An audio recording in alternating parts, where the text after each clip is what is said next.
Sur scène, un bénévole, parce qu'à la fois on en a parlé tout à l'heure, les bénévoles nous en avons besoin. Il est trésorier de l'ADECIO en tennis de table, j'appelle monsieur Henri Dumont.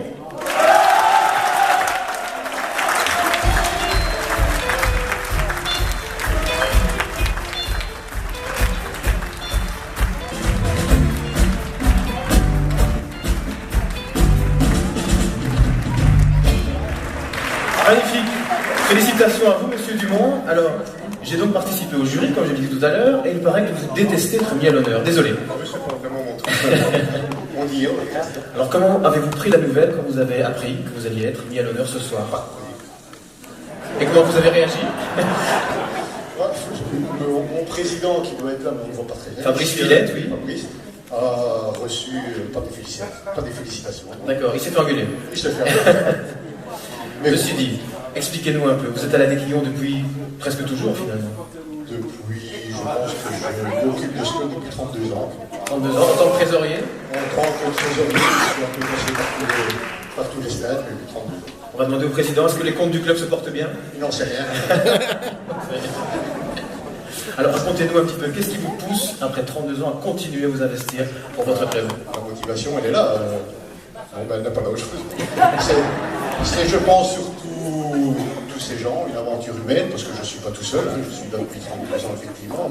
Vous jouez encore? Je joue encore, bien sûr. Trésorier joueur, double casquette. Il doit y avoir un plaisir, je pense que c'est le cas pour tous les bénévoles, joueurs ou participer ou organiser des journées où on voit le plaisir de gosses, d'autres participants. Mais encore une fois, je ne le fais pas tout seul, donc il y a une ambiance de club, il y a une ambiance de comité, il y a beaucoup de gens qui m'ont aidé au fil de ces 32 ans, qui ont peut-être arrêté plus tôt que moi, qui n'ont pas continué aussi longtemps, mais qui ont sûrement fait au moins autant que vous. Alors, petite particularité, vous jouez avec votre fils? Je joue avec mon fils, oui. Ça se passe bien? Nous avons le même classement. C'est très pratique, oui, effectivement, parce qu'on tire au sort celui qui conduit, donc... Non, c'est très agréable. On va vraiment peut-être parler de troisième mi-temps, s'il vous plaît. Il y en a dans tous les sports, hein, c'est vital. Non, c'est très agréable de jouer avec son fils. Qu'est-ce qu'on peut vous souhaiter pour les années à venir, le vôtre et l'avenir de l'ADECIO?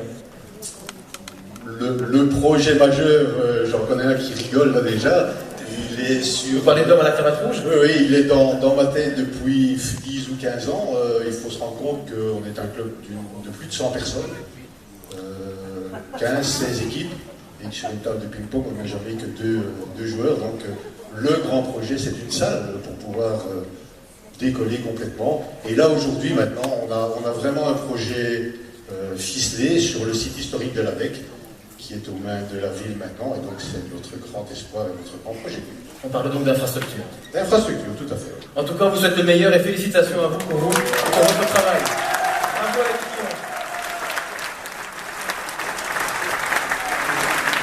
Allez, après toutes ces émotions, nous allons repasser un petit peu sur scène. Je vais de nouveau m'effacer un petit peu. Nous allons avoir droit à la deuxième démonstration, on espère avec un petit peu moins de frayeur, des jeunes membres du cirque du Doudou.